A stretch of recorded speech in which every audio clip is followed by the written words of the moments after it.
Hi అండి, అందరికీ నమస్తే.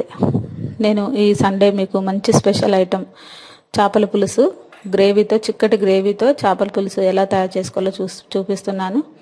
దీంట్లో మీరు 1 కిలో చేపలు తెచ్చి మీరు దీంట్లో ఉప్పు వేసి శుభ్రంగా కడగండి. ముందు ఒక 3-4 సార్లు కడిగిన తర్వాత నీళ్లు వేసి కడిగిన తర్వాత దీంట్లో ఉప్పు తగినంత వేసి శుభ్రంగా కడిగేయండి. మీకు గరుకు బండ గినక ఉంటే చక్కగా ఉప్పు వేసి ఆ విధంగా కూడా కడగొచ్చండి.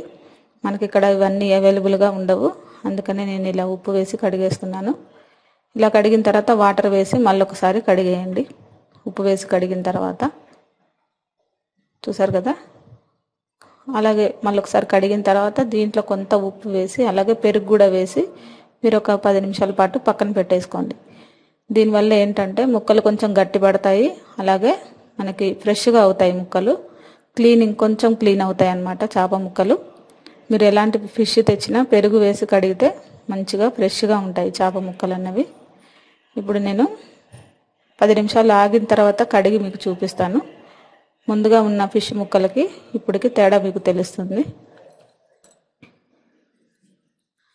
కొంచెం మనకి ముక్క కూడా ఫ్రెష్గా అవుతుంది, గట్టిగా కూడా అవుతుంది అన్నమాట. చూసారు కదా, ఈ విధంగా తెల్లగా మనకి ఫ్రెష్గా అవుతాయి పెరుగు వేసి కడిగితే. ఇప్పుడు మనం ఈ కూరని ఎలా తయారు చేసుకోవాలో చూద్దాము. ముందు ఒక మిక్సీ బౌల్లో ఒక స్పూను షాజీరా, అలాగే ఒక స్పూను గసాలా, దీంట్లోనే ధనియాలు కూడా 2 స్పూన్లు వేసుకోండి. అంటే 2 స్పూన్లు ధనియాలు మనకి మంచి ఫ్లేవర్ ఇస్తుందండి దీంట్లో.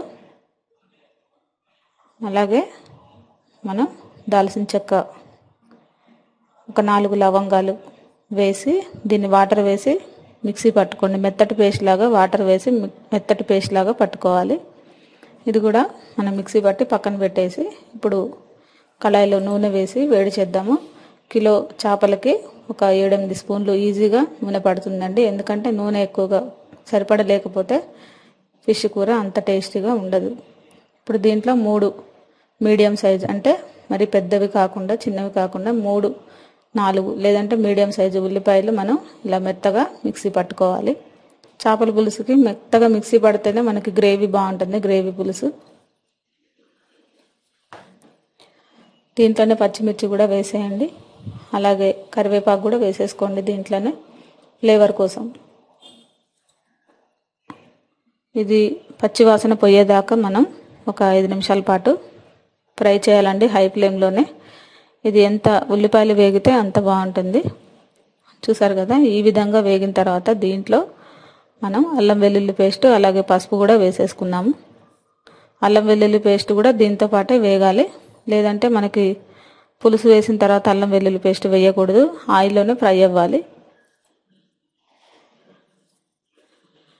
చూసారు కదా, ఈ విధంగా ఫ్రై అయితే మనకి పులుసులోకి చాలా టేస్టీగా ఉంటుంది. దీంట్లోనే ఒక టమాటా, పెద్ద సైజు టమాటా మీరు మెత్తగా మిక్సీ పట్టుకొని వేసేసుకోండి.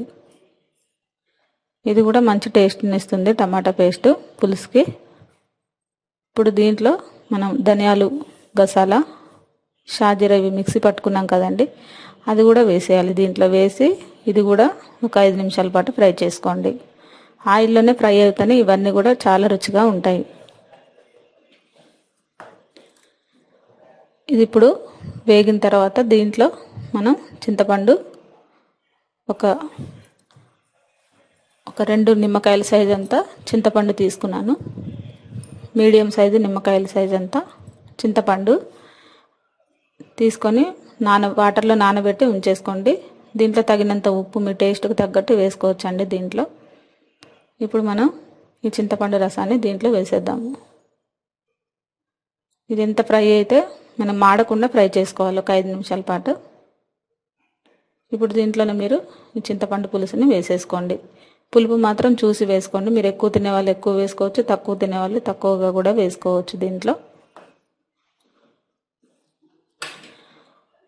ఇప్పుడు దీంట్లో మీరు తగినంత వాటర్ వేసుకోవాలి. ఇలా చిక్కగా కాదండి, మీరు పులుసు ఎంత కావాలో మరగడానికి కూడా ఎంత వాటర్ కావాలో చూసి వేసేసుకోండి. కనీసం ఈ పులుసు 20 నిమిషాల పాటు హై ఫ్లేమ్లో మరిగితేనే మంచి రుచి వస్తుంది. మీరు టేస్ట్కి తగ్గట్టు కారం నేను 2 స్పూన్లు వేసానండి, ఎందుకంటే స్పైసీగా ఉండడానికి. చింతపండు ఉంది కాబట్టి మనకి కారం కరెక్ట్గా సరిపోతుంది. ఇలాగైతే మనకు పట్టించిన కారం కాబట్టి కొంచెం ఫ్లేవర్ చాలా బాగుంటుంది. ఇప్పుడు మీరు దీంట్లో ఈ పులుసులోనే ఈ చేప ముక్కలన్నీ కూడా వేసేయండి. ఈ పులుసు అంతా కూడా దాదాపు మనకి 20 నిమిషాలు మరగాలండి. మరికొంత ఇంకొక గ్లాసు వాటర్ కూడా పడుతుంది. మరొక గ్లాసు వాటర్ కూడా వేసి ఒక 20 నిమిషాల పాటు ఈ పులుసుని మరిగించుకోండి. మీరు గరిటె పెట్టి కలిపితే ముక్కలన్నీ పాడైపోతాయి. చేపల పులుసుకి ఏమాత్రం కూడా మీరు గరిటె పెట్టద్దు. ఇప్పుడు మూత పెట్టేసి 20 నిమిషాల తర్వాత మనకిలా చిక్కబడుతుంది. ఫ్లేవర్ కూడా చక్కగా ఉంటుంది. చూసారు కదా. ఇప్పుడు మనం దీంట్లో వేయించిన జీలకర్ర పొడి అర స్పూన్ వేసుకోండి. అలాగే మెంతి పౌడర్ కూడా అర స్పూను, కొంచెం ఎక్కువగానే పడుతుందండి. 1 స్పూన్ వేసుకోండి మెంతి పౌడరు. చేదు ఏం రాదండి. మెంతి పొడే మనకి మంచి టేస్ట్ని ఇస్తుంది. ఫ్లేవర్ కూడా బాగుంటుంది. చేపల పులుసుకి మెంతి పొడి కంపల్సరీగా వేసుకోవాలి. చివరిగా మనం కొత్తిమీరని వేసేసుకుంటే ఈ పులుసు మనకి రెడీ అయిపోయినట్టే. ఇది ఒక బౌల్లోకి సపరేట్గా తీసి మీరు పెట్టేసుకొని సర్వ్ చేసుకోవడమే. ఈ పులుసు మనకి దాదాపు ఒక 5 డేస్ వరకు కూడా నిల్వ ఉంటుందండి. ఎందుకంటే 20 నిమిషాలు మరిగించాం కాబట్టి. ఫ్రిడ్జ్లో పెట్టి స్టోర్ చేసుకున్న మీరు తినేటప్పుడు వేడి చేసుకుని కూడా తినొచ్చు. ఓకేనండి, మనకి ఇది ఇప్పుడు రెడీ అయిపోయింది. సపరేట్ బౌల్లోకి తీసుకొని కూడా సర్వ్ చేసుకోవచ్చు. ఈ రెసిపీ మీకు నచ్చినట్లయితే లైక్ చేయండి, షేర్ చేయండి. మీ అందరి సపోర్టు తప్పకుండా నాకు కావాలండి. ప్రతి ఒక్కరు కూడా నా వీడియోస్ని లైక్ చేయండి, షేర్ చేయండి, సబ్స్క్రైబ్ చేయండి. ఓకేనండి, అందరికీ థ్యాంక్ యూ అండి.